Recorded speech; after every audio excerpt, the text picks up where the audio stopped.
Sir ନମସ୍କାର।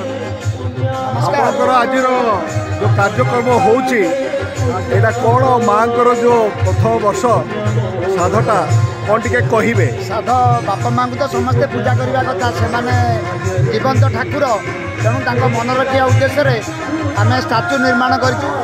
ସମସ୍ତେ ଟିକେ ବାପା ମାଆଙ୍କ ପ୍ରତି ସଚେତନ ରହିଛି, ସେବା କଲେ ସମାଜରେ ବାତାବରଣ ଭଲ ହେଇଯିବ। ବାପା ମାଆ ହେଲେ ଆମର ପ୍ରକୃତ ଚଳନ୍ତି ଠାକୁର, ତେଣୁକରି ମୁଁ ଗୋଟେ ଷ୍ଟାଚୁ କରି ଟିକେ ନିଜକୁ ସନ୍ତୋଷ ମନେ କରୁଛି। ମାଆଙ୍କର ଏଇଟା କେତେ ବୟସରେ ଜନ୍ମ ହେଇଥିଲା ଆଉ କେବେ କାଳ ହେଲା?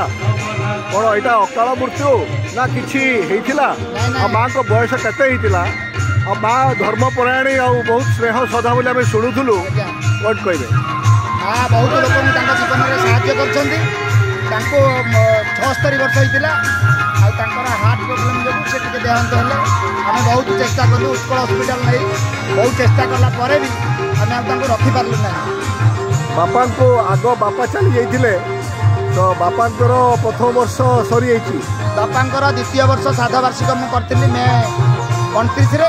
ଏବେ ମାଆଙ୍କର ଏଇଟା ପ୍ରଥମ ଶ୍ରାଦ୍ଧ ବାର୍ଷିକ, ଆଉ ମୁଁ ସବୁବେଳେ ଶ୍ରାଦ୍ଧ ବାର୍ଷିକ ବାପାଙ୍କର ଯେମିତିରେ ସବୁ ବର୍ଷ କରିବାକୁ ଚାହୁଁଛି। ଆପଣ କ'ଣ କରନ୍ତି? ମୁଁ ଦଧିରି ଅନୁଷ୍ଠାନରେ ଡକ୍ଟର ମନୋଜ କୁମାର ଦାସ ଚେୟାରମ୍ୟାନଙ୍କ ଅଣ୍ଡରରେ କାମ କରୁଛି। ମୁଁ ଆର୍ୟନ ପଲିଟେକ୍ନିକର ପ୍ରିନ୍ସିପାଲ ଭାବେ କାମ କରୁଛି।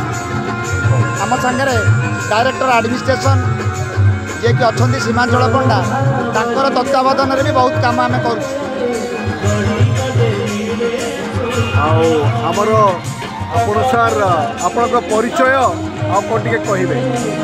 ଦଧିଚି ଗ୍ରୁପ ଅଫ୍ ଅର୍ଗାନାଇଜେସନ୍ ପ୍ରଶାସନିକ ଅଧିକାରୀ ଏବଂ ଆଜିର ଯେଉଁ ବାର୍ଷିକ କାର୍ଯ୍ୟକ୍ରମ ଅଭିମନ୍ୟୁ ଜେନାଙ୍କର ମାଆଙ୍କର ବାର୍ଷିକ କାମ, ସିଏ ଜଣେ ସଂସ୍କାରବାଦୀ ଏବଂ ଯେଉଁ ଅସ୍ମିତା ୱାର୍ଡ଼ ଆସିଛି, ମୁଁ ଯାହା ଦେଖୁଛି ମୋର ତାଙ୍କ ସହିତ ଦୀର୍ଘଦିନର ସମ୍ପର୍କ। ଏ ଅସ୍ମିତା ୱାର୍ଡ଼ ତାଙ୍କ ପରିବାର କାର୍ଯ୍ୟ କରି ଆସୁଛନ୍ତି, ଏଥିପାଇଁ ସମସ୍ତଙ୍କ ତରଫରୁ ତାଙ୍କ ପାଖରେ କୃତଜ୍ଞତା ଜ୍ଞାପନ କରୁଛି। ଧନ୍ୟବାଦ ସାର୍। ତ ଆଜିର କାର୍ଯ୍ୟକ୍ରମଟି ମାଆଙ୍କର ମେନକା ଜେନା, ଯାହାଙ୍କର ଆଜି ପ୍ରଥମ ବର୍ଷ ଶ୍ରାଦ୍ଧ। ବହୁତ ଲୋକଙ୍କର ନହରକଣ୍ଟା ଗ୍ରାମବାସୀ ଆଉ ଏଇ ଭୋଜି ଭାତ ଚାଲିଛି। ଲୋକଙ୍କର ପ୍ରବଳ ଗହଳି, ଭଜନ ସମାରୋହ ମଧ୍ୟ ଚାଲିଛି। ଆଉ ଆମର ଏଇଠି ନହରକଣ୍ଟା ଗାଁରେ ସମସ୍ତ ଲୋକ ପାଖାପାଖି 1500ରୁ 1800 ଲୋକ ଆଜି ସମାବେଶ ଅଛି। ଆମର ଦଧିଚି କଲେଜର ଇଲେକ୍ଟ୍ରିକାଲ ଡିପାର୍ଟମେଣ୍ଟର ଫ୍ୟାକଲ୍ଟି ମଧ୍ୟ ଅଛନ୍ତି, ଉଦୟନାଥ ସାହୁ।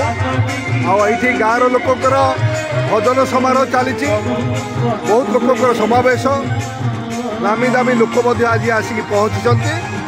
ଭଜନ ସମାରୋହ ଚାଲିଛି। ଆଉ ଧନ୍ୟବାଦ ସାର୍, ଆପଣଙ୍କର ମଙ୍ଗଳ ହଉ, ମାଆଙ୍କର ଶୁଭକାମନା।